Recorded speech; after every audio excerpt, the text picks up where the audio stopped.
Hi, Calley. Marnie and I are truly beyond excited to have you on our show today and talk about a topic that is probably one, if not one of the most important issues that we believe needs to be addressed to make real sustainable change to the health of Americans and honestly, people around the world. And I first heard you on the Drew Pruitt podcast, and I immediately reached out via Instagram because we really wanted to have you on the show. So thank you so much for taking the time. I know you're really busy right now to come on our podcast today. And, Marnie and I both really believe, and we've shared this on our show before, that health is a birthright, not a privilege, which is really the essence of the work that you're so passionate about.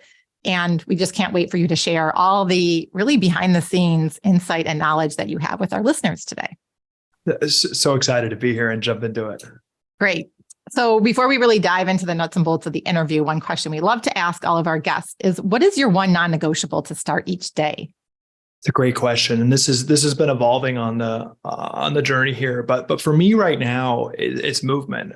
I really think that we have been put in boxes as humans, and just so many incentives of our modern world are to put us in this sedentary environment. I have a 15-month-old child, our first one, and he just gets up and wants to move, or just, wants to be in the sunlight, wants to explore. And then so quickly we put kids in schools at desks, and we're all at desks. And this just isn't, I'm just very much on this framework of, modern society, which has a lot of great advances and a lot of things I wouldn't trade, has taken humans and essentially put us in boxes, made us sedentary. We're eating processed food. We're doing all these things that are just completely unnatural. So I've really been on this kick of at least doing some kind of movement, stretching, trying to exercise every morning to kind of get in touch with our body, which I think so many incentives of the modern world, so many economic incentives are trying to take us away from connection and awe and just understanding of our body. Absolutely. We couldn't agree more with that. I know that's something that Marnie and I both love to do every morning. So we're right there with you. So Calley, as we start to dive into this conversation, we'd love for you to share a little bit about kind of your journey and your life's work and how it's culminated in exposing big food. And ultimately, you're starting the company True Medicine, which is that issues diet and lifestyle habit plans to prevent and reverse disease through tax-free spending, which would be like your HSA or your FSA accounts. So can you tell us a little bit about that journey in a nutshell? Because we have a lot of things we want to ask you. I'll try to get the life story in a quick nutshell. But I've had an interesting road to health and wellness, probably much different than a lot of the folks that you talk to. So I started my career, early. Let's start earlier in my life. Born and raised in Washington, D.C. And my dad in the 70s was in public policy. And, so that was kind of my world. I wanted to contribute to politics. And I worked on some campaigns early in my career. And then inevitably after the campaigns, I found myself across the table, basically consulting. Most people just kind of go into consulting after the campaigns. But I was with folks that I was on the other side of the aisle from, basically everyone from both parties, they go into this public affairs kind of consulting world in DC. And inevitably find themselves across the table from the two largest spenders in DC, which is number one, pharmaceutical companies, and number two is food companies. So I was working for Coke, and we can dive more into that, but helping them do things like, protect government funding and programs like food stamps, SNAP, for soda. And then pharma, particularly at the time, about 12 years ago, helping to basically protect, opioids, which were under, really in retrospect, some sketchy stuff, but it's super normalized in DC. So didn't love that, got out of that world, got more into startups. Went to business school, got into startups, was in the e-commerce world, but is impacted and kind of on this journey and kind of reassessing those earlier points in my life through a couple quick prisms. Number one is my sister was a physician. She was the pride of the family.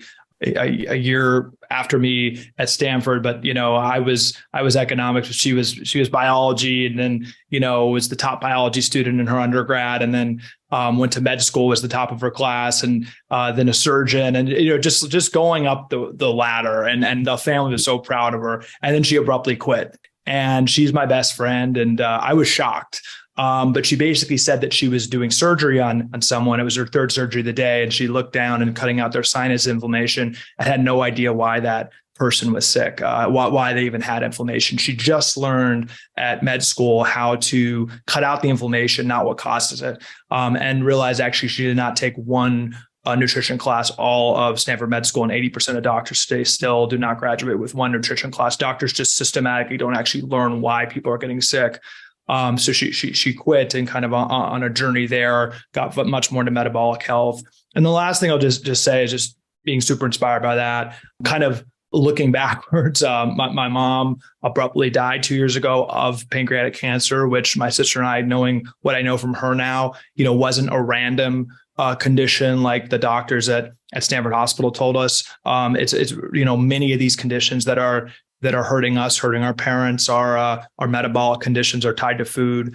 And then looking forward, I have, as I mentioned, a new young child, and I think the world children are walking into is really scary, with 30% prediabetes, diabetes, and 50% of teens overweight or obese.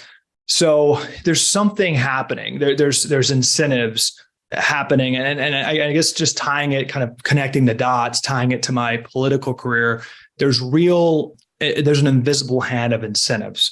I really think at play, which is the most important issue in the world, where the two largest industries that I used to consult for, they make more money when people are addicted, to basically toxic food, which makes them sicker for longer periods of time, which is how the healthcare system makes money. 95% of revenue in the healthcare system is interventions on people that are already sick. So tying that all together, I wanted to speak out and try to, with my sister, devote my time to changing those incentives.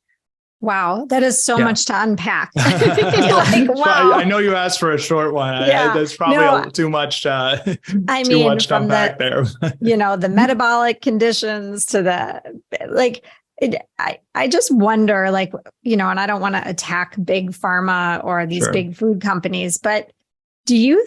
I have to believe that the people that are going, coming out of schools and going to work for these companies don't have the goal of making people sicker.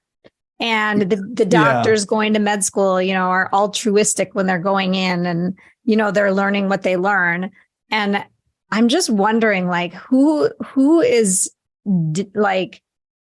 coming in from the top and saying, we need to keep the Americans sick so that we can make all our money. Where is that coming from? So I think this is a key question, because I think almost implicitly people are like, well, I know my doctor or my friend works at a soda company. They're not evil people. How can this be? So I can unpack that a little bit, because I definitely feel it. We all know doctors. I don't know. Just from my perspective, I went to Harvard Business School. A lot of my friends, 85% of that class of, ostensibly smart people, they go into traditional industry. And my kind of narrative is I have one friend in particular who wrote their essay to get in about changing healthcare, about reforming healthcare incentives. And then because of this pull of, going the traditional route, pressure from parents, things we all feel, they go and work at the healthcare practice at McKinsey, which just settled a lawsuit for, I think it was hundreds of millions of dollars, because they helped explicitly Purdue Pharma, overprescribe opioids.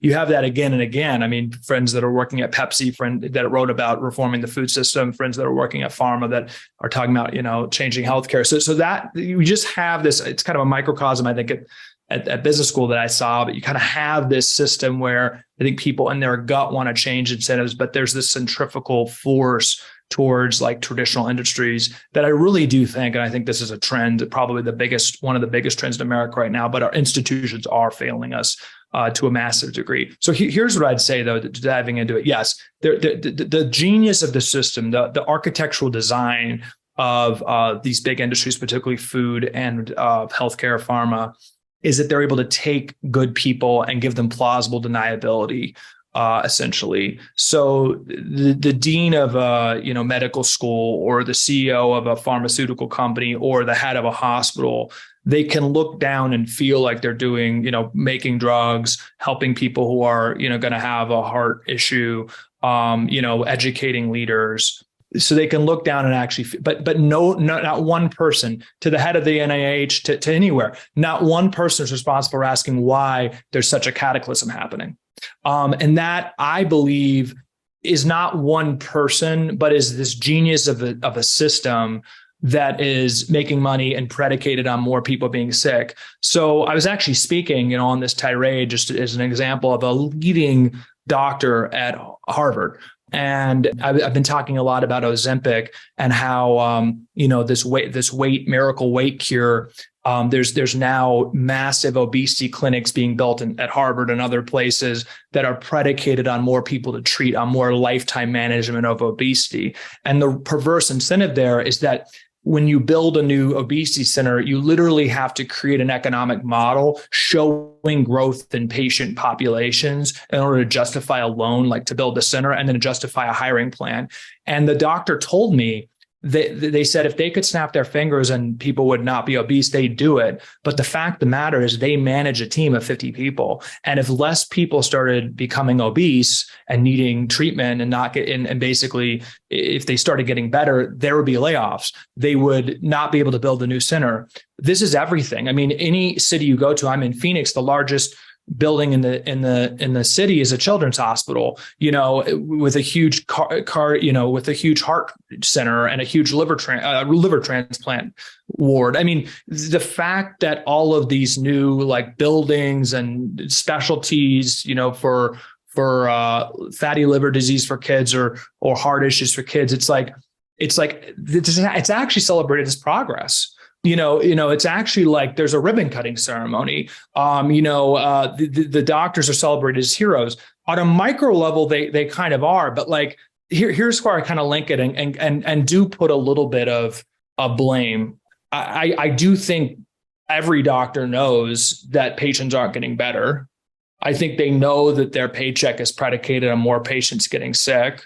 I think their speech is relatively curbed by the fact that their mortgage is paid for by the system. And I think they know it. And I think that shows up in the fact that doctors have the highest rate of burnout and suicide of any profession in America. Because I do think they're a little bit trapped.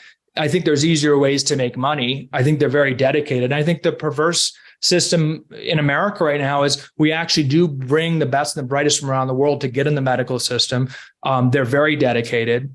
And I think a lot of people are trapped, feeling like, geez, basically they're just awash in sick kids all day, and it's not getting better.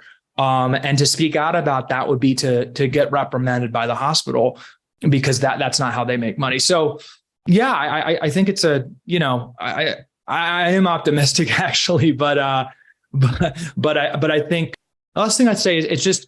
This is the key thing to understand is healthcare. It's shocking to me, but it's the largest and fastest growing industry in the country, largest and fastest growing of every major industry. It's faster. So it's just almost like this machine that is just built to grow.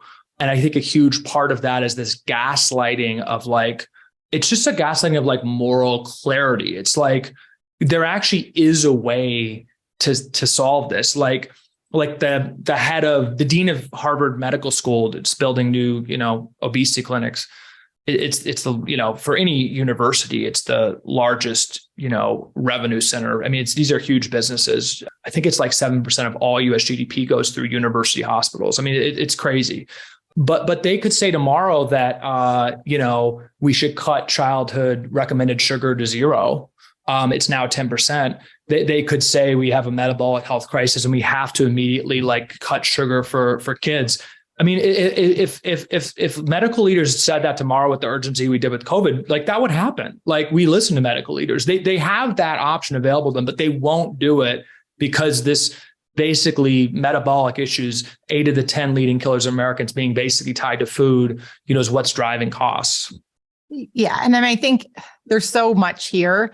And it seems so daunting. And at a very simplistic view, it's big pharma and big food, the way that they incentivize their employees is really what's driving the behaviors And then this like continued, like you said, like the obesity clinics that are opening up. And then if they don't produce a number of people, then they shut down, right? And so it's really because we're not being incentivized to truly get to the root of these issues, the metabolic conditions and the overall health of Americans, because that's too simple. And, like we've said this before on our podcast, growing more fruits and vegetables is not going to make these companies money.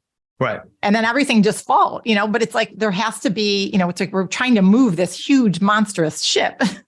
I don't know. It's just there's so much to unpack here. It's like where to go. But I mean, you've already started talking about the relationship with big food and big pharma and kind of what you saw. And I want our listeners to know as well that this tweet that kind of helped you go viral a little bit that came out in January, it just exposing Coke's efforts. And I know there's a lot of people that buy Coke products and drink them on a regular basis, or if it's not Coke, it's another similar type of drink, right?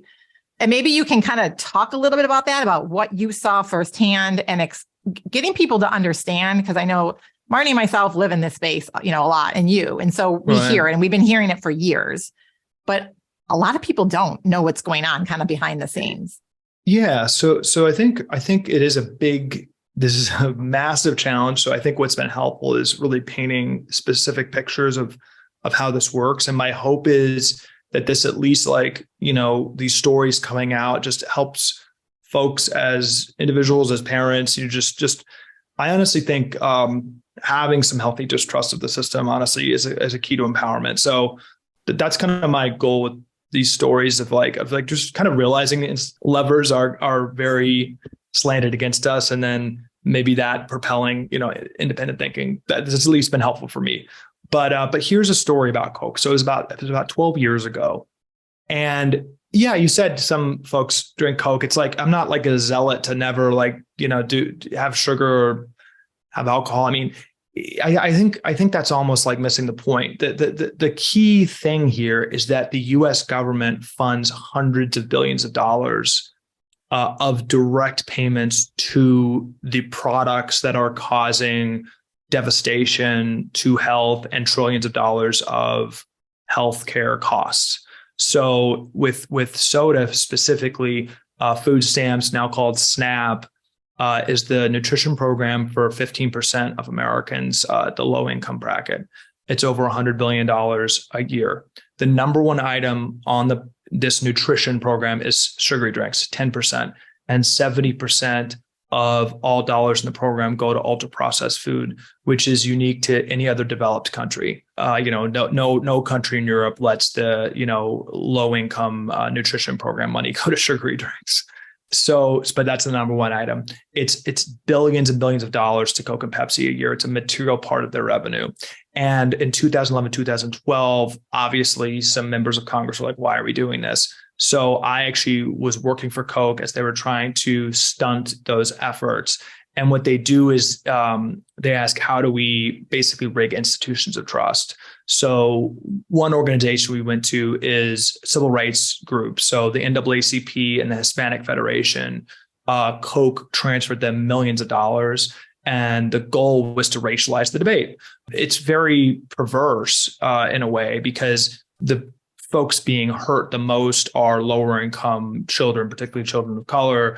The big disparities in life expectancy between socioeconomic and racial groups in this country, the predominantly is because of nutrition, more than any other issue by far. But obviously the NAACP should be advocating for the whole food diet for their communities, but no, they took money and then they basically said it was racist to take the soda away from these kids. Even though, which was, just to interrupt you, just to clarify, that Coke wanted them to say that, right? Yeah, was Coke paid them to racialize it. Okay, Coke paid them to say, and the New York Times reported this at the time, and they did a bunch of press saying that it was like almost like patronizing to tell these their communities what to drink, which is a perversion of the debate, because it's not really telling them what to drink. It's just saying if there's going to be a government program. It's almost like sugar is a very highly addictive product with no nutritional value by any definition of the how we define a addictive drug. It is one. So it's like, I'm a libertarian. I don't really support banning necessarily cigarettes or alcohol, even things like marijuana. Like, I'm fine with being legalized. I don't think we should be funding them for kids with government money. Right. Those are two different issues. You can do what you want on your own time with your own funds. Right. But it breaks my heart to see, and I've, volunteered over years at like organizations where there's moms that are recovering from substance and they have kids and they're like juice in a bottle for a baby. And it's just perpetuating this lifetime of needing healthcare, and which is, like you have said, is then making money for various, from the hospitals to the insurance companies. Basically, the bottom line, what I'm hearing you say is that all of these places, whether they're the Cokes or they're the organizations that are nonprofits or whatever, just trying to are being bought off by funds. The money is overtaking the, not even morality, but the good and the well-being of the people. Yeah. I mean, they've successfully kind of like taken, I guess it's like this. It's like the 30% teenage prediabetes rate is like, to me, is like the biggest issue in the world. It's like literally like cellular dysfunction. It's like, it guarantees that child, is going to probably be more, much more likely to be depressed. Why is that? Well, prediabetes is your cells dysregulating. It's cellular dysfunction. It's like, that's, most your energy is produced in your head. It's like there's a lot of studies around this. If you have prediabetes or diabetes, you're much more prone to depression. Obviously, 99% of people with full-fledged type 2 diabetes have at least one other comorbidities. I think it's like 80% have at least 3. I mean, you're basically signing these kids up to be lifetime patients. Now, of course, it's another sidebar, but they're much more likely to be obese, and now they're pushing lifetime injections on 12-year-olds. I mean, so it's like there's just one thing after the other. So, but just getting to that for a second, none of these chronic condition they don't cure. In fact, the more, statins we prescribe, the more heart disease is going up, the more metformin we prescribe, the more diabetes is going up, the more SSRIs we prescribe, the more depression goes up. It's like you basically get these kids on all of these things to manage, and then things just keep going up because it's not curing the root cause, which is food. So like that's the devil's bargain. Coke's kind of like almost like taken, food companies have almost like, it's almost like invalid to talk about nutrition as a root of that, just bizarrely. But in addition to the NAACP, and I think the way they're able to do that is food companies are the lifeblood of nutrition research in the United States. The food companies spend 11 times more on foundational nutrition research than the NIH.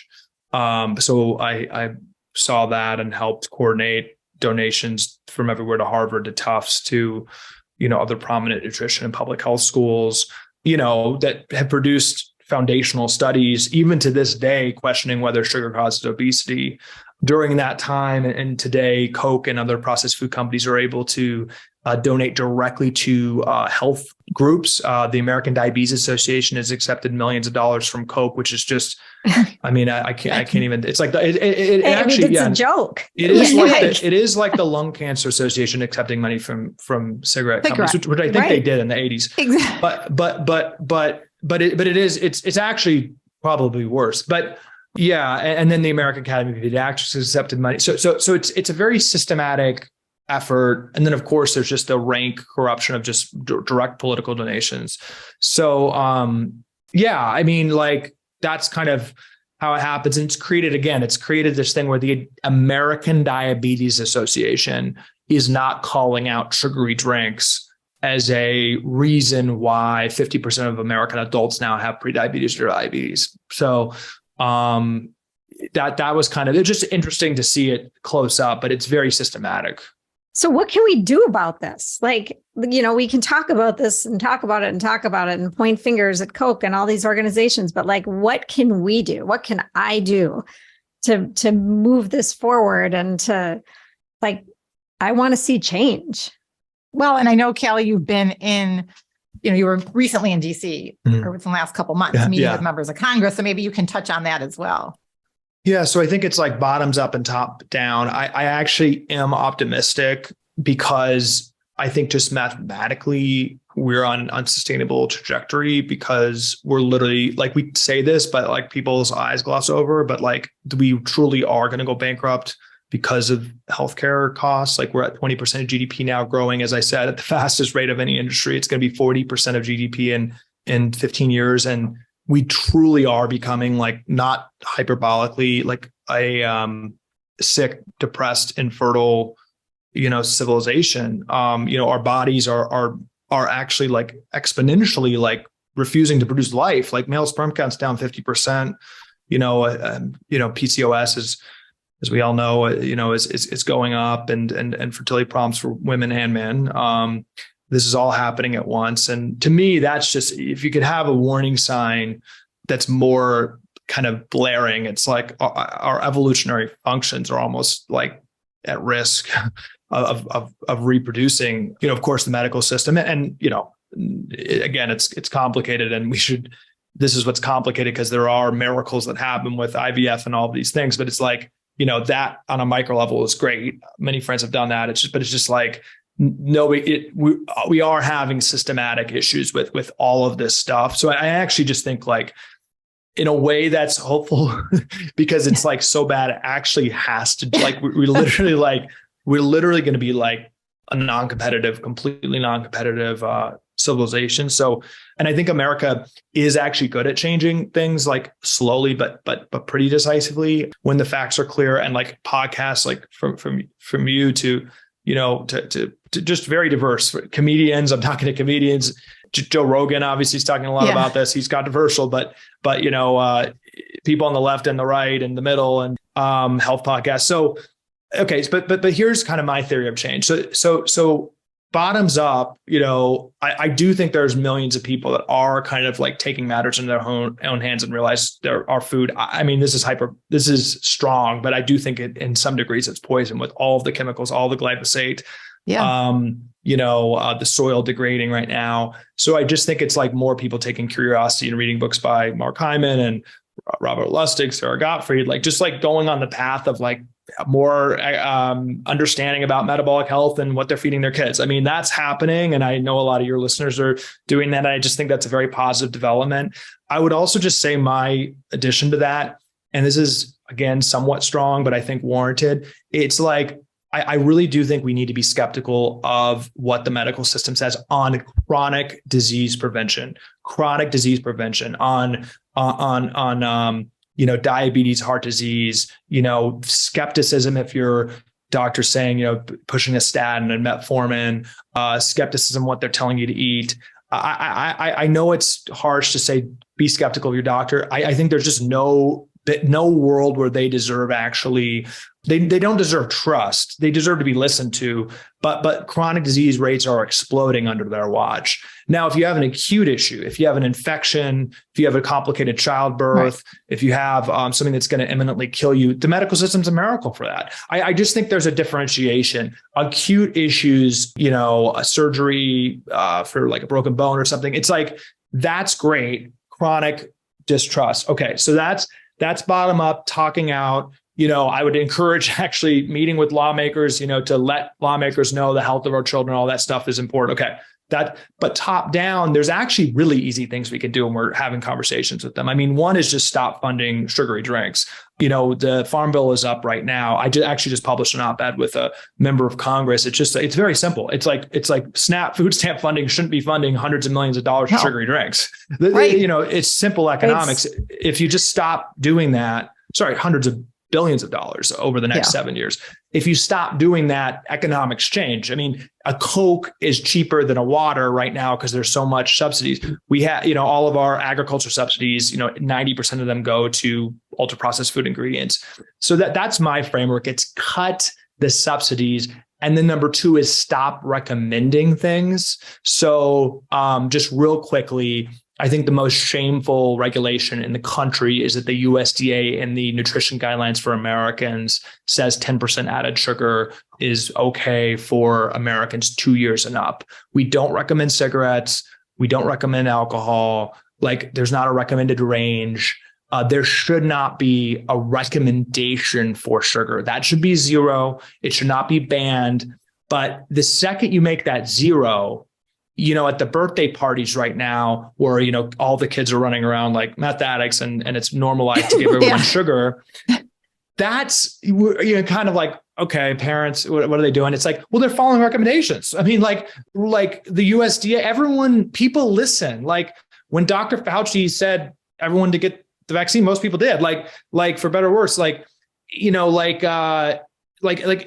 the medical community said 0, then the social pressure at that party would be not to load the kids up with sugar. Right now, they're following the recommendation. So it's just like the second we just have the government have the moral courage, and it is moral courage because 95% of the people who made the previous nutrition guidelines had a conflict of interest from pharma or food. You need to stand against this intense pressure and just say no. Just say the recommendation for sugar should be 0. That would transform society. If the government literally just stopped funding sugar and then said we shouldn't eat it, not ban it, just say it's not medically good to eat it. Well, it doesn't need to be part of your caloric diet. You can have it on occasion, but 100%. And it's a slippery slope because it is addictive, as it's been proven. Then I'm sure most kids are actually exceeding at the age of 2 or 3, exceeding the daily recommended allowance. It's not just the 10%. It's way more than 10%. We'd be much better if it was only 10%, actually. I mean, in all honesty, like my kids are older now, but when they were little, I didn't know anything. Like this wasn't even on my radar. I remember when my oldest, turned 1, we could not wait to put him in his high chair with a cake, chocolate cake, and have him dig in and put it all over his face. And it's like a rite of passage. And I mean, what were we thinking? Like, I don't blame parents, honestly. I don't blame There's them. Societal today. pressure it's like, too.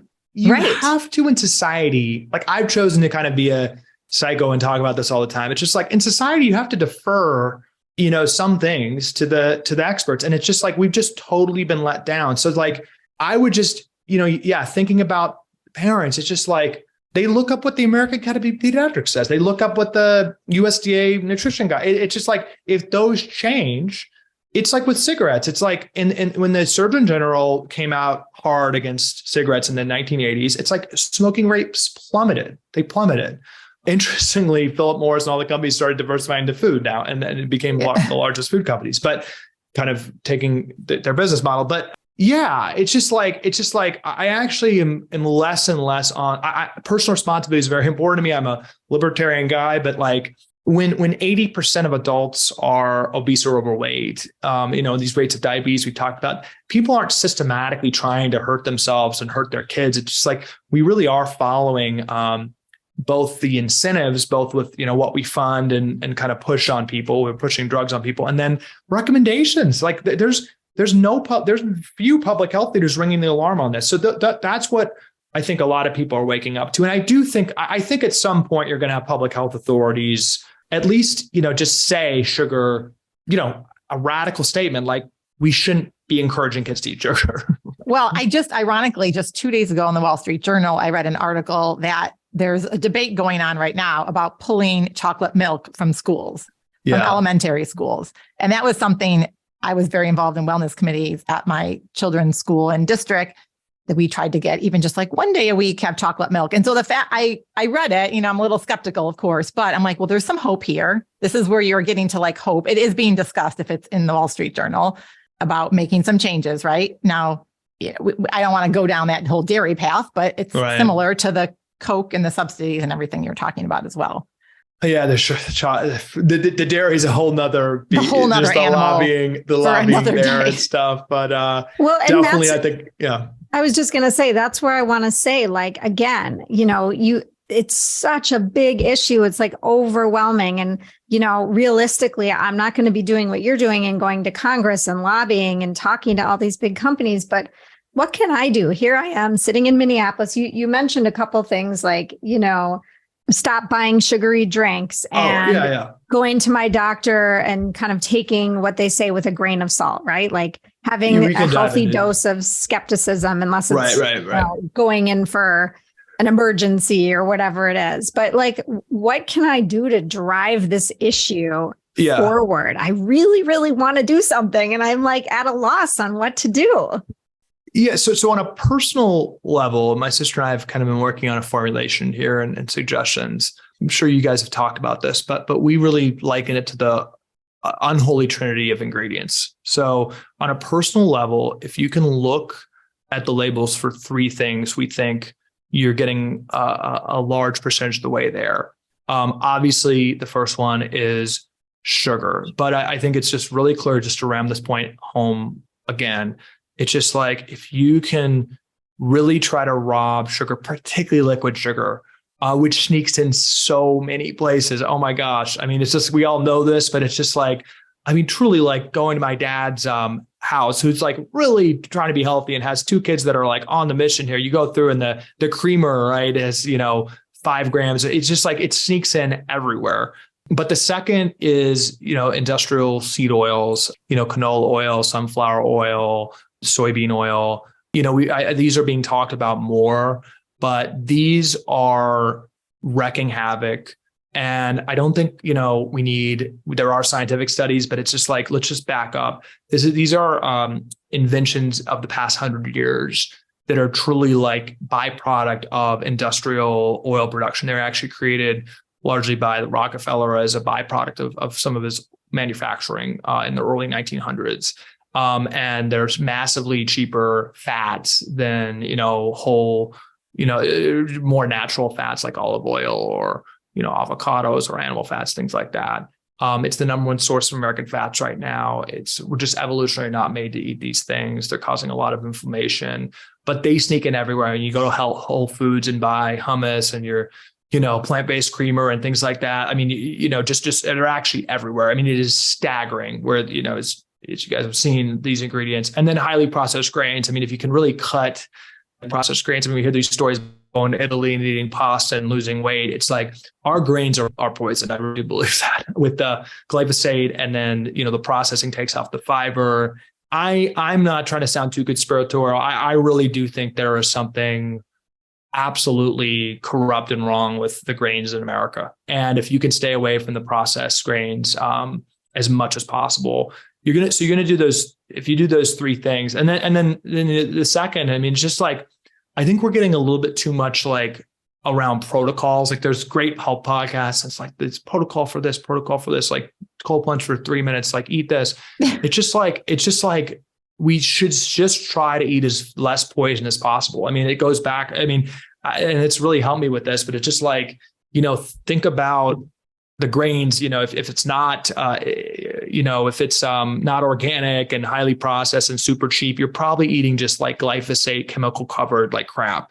If you're buying really cheap meat, that's factory raised, I mean, that's just completely different meat that we're evolutionarily made to eat. It's just like, we're just eating things with chemicals, hormones.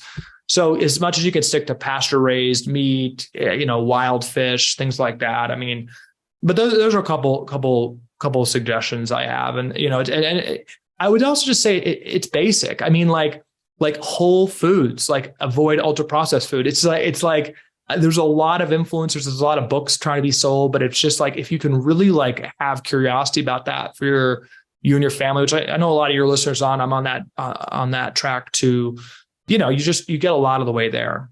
Well, and what you're saying just goes back, and we've referred to the blue zones probably dozens of times on this podcast, but if you look at the people around the world that are living the longest and living like high quality lives from a longevity standpoint, it's the blue zones, and they're not consuming these foods. We know that, right? So it's just basic, and they don't do protocols either. And they're not probably on a supplement regime of 20 different supplements, because the food that they're getting is more nutrient dense. So it's like going back to basics, which is so simple, but not easy. And maybe that's a good segue into True Medicine and what you're doing, because I think that's going to really revolutionize, how people are able to live a healthier life, but still be able to, to support themselves, and more from like a financial standpoint, right? Yeah. I mean, I think it all goes down to incentives. It's just like right now people are incentivized to eat very processed food, which is subsidized and cheap. And then healthcare only kicks in, once you're really sick. So, if you get diabetes and obesity and high blood pressure, all those things, you're going to get your drugs basically free, but the kind of intervening period, to stay healthy, to prevent those things, to eat healthy, to exercise. As you said, all of these things have become kind of a hassle. The supplements, the exercise, the cold plunge. We actually have all these habits that are somewhat expensive and kind of hassles to basically put back in what's been taken out by modern life. And I think these habits are necessary, but they are hassles. I mean, they weren't part of normal life because these habits used to be just embedded into, movement and eating healthy and sunlight. They all used to be kind of embedded. But we need these habits. And I think in order to move this forward, we need to, as a public policy matter, and this is how we started the company, we asked, how can we incentivize? How can we actually just, it's very simple, but save money on healthy food, on exercise and things like that. And I think we need to move and really think about where healthcare spending goes. So we spend $4 trillion on healthcare. So in a kind of perfect world, if we just ask, how do we spend that $4 trillion to promote health, we would ask, how do we use that to incentivize things like exercise and healthy eating? So we asked, how can we do that right now? And we found a way with HSA, FSA funds, which are these, it's about $140 billion people currently have right now. Most working Americans have access to an HSA, FSA account. I never used it because it's kind of confusing what you can use it for. What we found is that if you had a doctor's note that said you can eat these foods, exercise in order to, prevent diabetes, which most people get, you can actually use your funds to buy metabolically healthy things, to buy healthy food, to buy exercise. You just need that doctor's note. And so we asked, how can we provide that doctor's note, which can be preventative even, to as many people as possible in a compliant way? Well, now with COVID telehealth rules, you can do that, online, asynchronously. And what TrueMed is it's a payment integration. So literally, as you're paying for, think about Peloton or Athletic Greens or your favorite supplements or your gym class or your yoga class, we're not on all those places, but we're, that's kind of where we're going, is like right as you're buying those products, instead of Affirm or PayPal or pay with credit card, you'll see our payment option. You'll see TrueMed. And then right in the payment flow, you'll answer a couple health questions the first time. We'll approve you if you qualify. And then you can use your HSA, FSA card, or we'll give you reimbursement instructions. So it's a couple extra clicks right in the payment flow. And that's an effective, what your tax rate is. So it's 30, 40%, whatever your income tax rate is, savings to buy that. So now it's just announced yesterday that a family can, $10,000 a year can be in these accounts. So, if you take a 30, 40, it's $3,000-ish savings a year in a pretty seamless way that we're trying to unlock. So TrueMed.com, but it's an example. I think that we're very excited about this. And I think it's part of the future, but the more we can use these dollars that are advantaged, that are kind of waiting there to go to drugs once we get sick, if we can use those to stay healthy, that's better public policy. So let me ask you a question. So you have the relationship with the customer, meaning me. Yes. If I have an HSA account, yes, or FSA account, whatever, and the company like Peloton. So yes, they're contracting with you, and then I'm coming to you through them. Basically, right. If I'm buying the Peloton, it's right there. So I couldn't come to you and say, hey, can you cover this? An individual person, you have to have the contract with the specific company. Is that correct? That's our model right now, because we just want to make it as seamless as possible. That's our guiding principle. So that we think the most seamless way is that we're embedded with brands that you love and care about.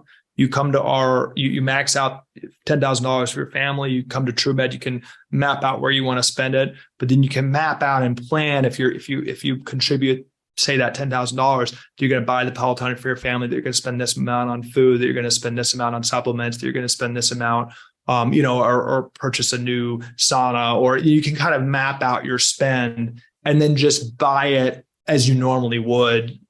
We're basically the glue throughout digital commerce that enables you to spend that money on healthy brands. And then we, embedded in those companies, do the compliance work.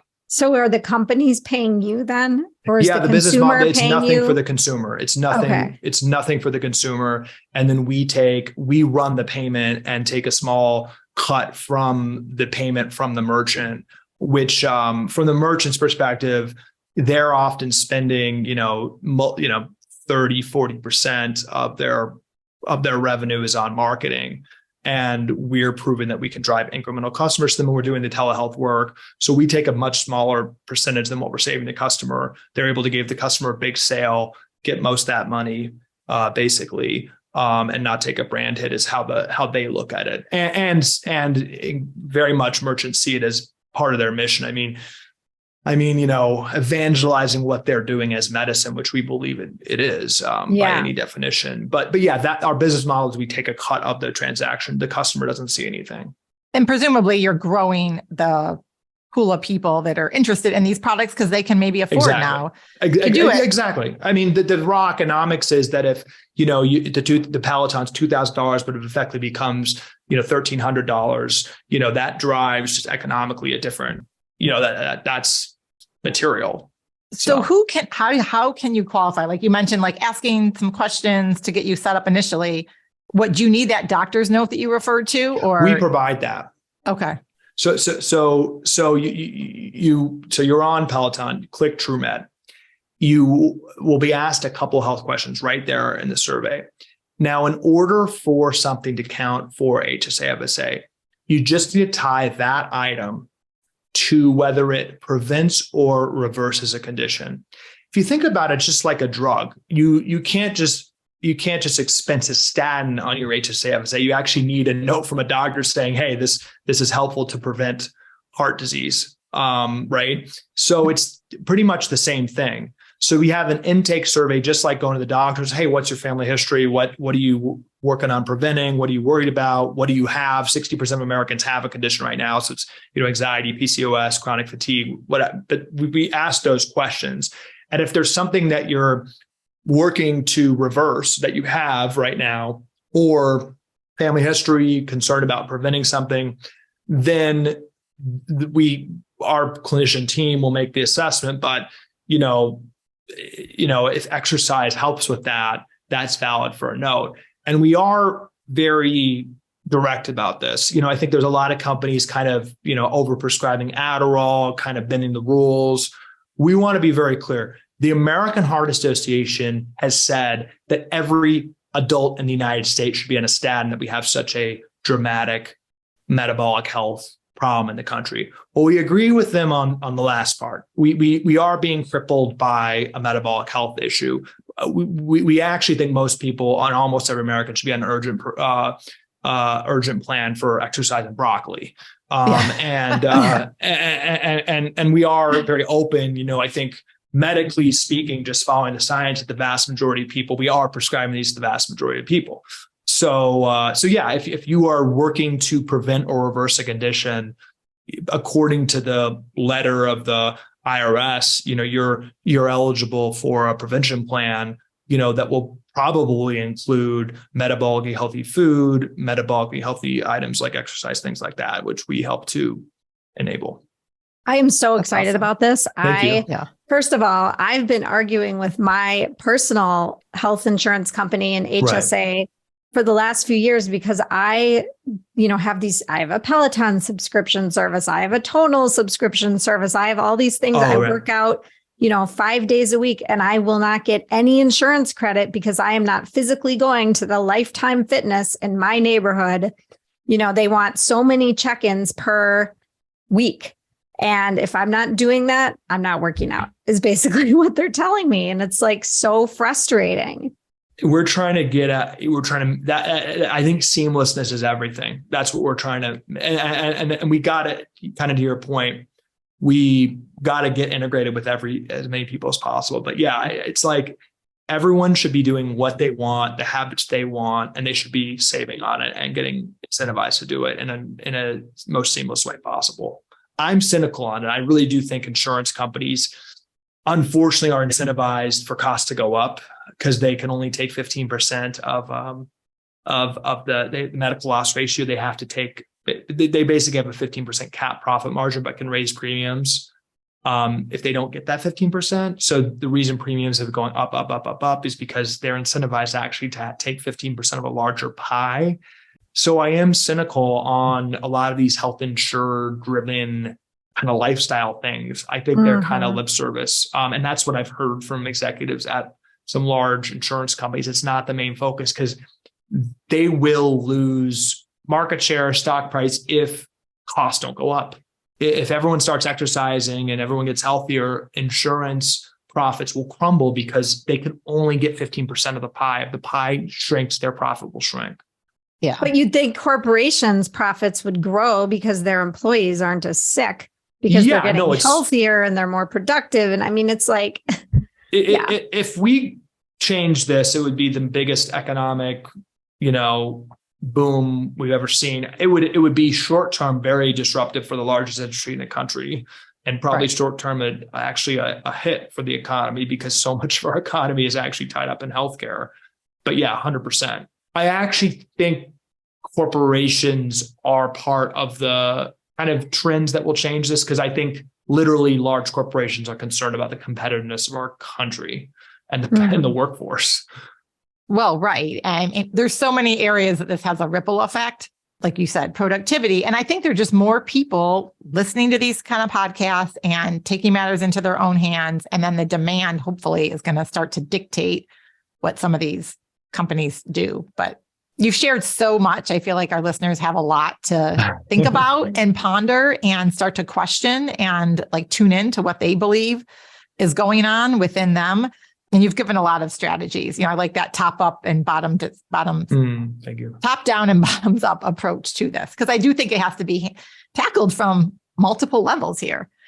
So Calley, where can people find you? We mentioned the newsletters that you send out, which I think are super informative, and they're on like very specific topics each week, which I really enjoy. And they're short, which is what I really like. I'm trying. Because I don't read newsletters that are long. So yeah, it's great. Well, great. Well, I appreciate that. Yeah. Well, TrueMed.com is the company, and we're testing out and some. If you like bone broth, we're integrated with Kettle and Fire Bone Broth now, and some other great companies, but leveling up some of the big ones and love. So TrueMed.com, and we're really excited about that. Trying to seamlessly save money, and then Calley Means. I've never thought I'd be a big tweeter, but it's been a great platform to communicate these issues. We've got a great crew of people waking up. So Calley Means at Twitter, and then my newsletter's linked there, company's linked there, some other, and Instagram. Instagram. Yeah. I'm not on Twitter, but I follow you on Instagram. I'm not on Twitter either. Calley Means at Instagram too. We're posting a lot. So Calley Means on Instant. Thank you for that. Yes. And a lot of good video. Like just watch that short clip, and it'll get you. And then you want to listen to the full thing. You're smart not to be on Twitter. That's good. That's good. Yeah. I deleted my Twitter. That's for the best. That's for the best. But yeah, those are the main places. And we'll link all that up in the show notes. Thank you. Yeah. Yes. And Calley, one question we love to ask all of our guests is, what does the art of living well mean to you? I just think that questioning assumptions and having the courage to question, everything, right, is the path to empowerment. And, I think as individuals and as parents, I just think we're being told by society to shut up and listen to the experts. And I just think being smart about it, but like being an independent thinker, and being on each of our own journeys, reading our books, doing our own research, listening to podcasts, I think is really important for health and happiness too. Just really thinking for ourselves. That was really powerful. I think it's like become your own expert almost. Yeah. You can be the own expert for your body and your family and think outside the box a little bit. So, and have conversations like this. 100%. Yes. Yeah. Because it is powerful to have a community of people that are all kind of with you together. So you don't feel like you're out on an island by yourself trying to push some of these things, which are hard I'm thinking parents out there with small kids. And I'm thinking you have a 15-month-old. And I just remember, Marty and I both have 3 kids, but that phase where there were all the birthday parties and the snacks, and it drove me crazy back then. And I knew a lot less then than I did now. But you're so empowered, and you can have that effect in your community as well, just with your own son. So 100%. Well, thank you so much for taking the time to come on our show today. We really enjoyed this conversation.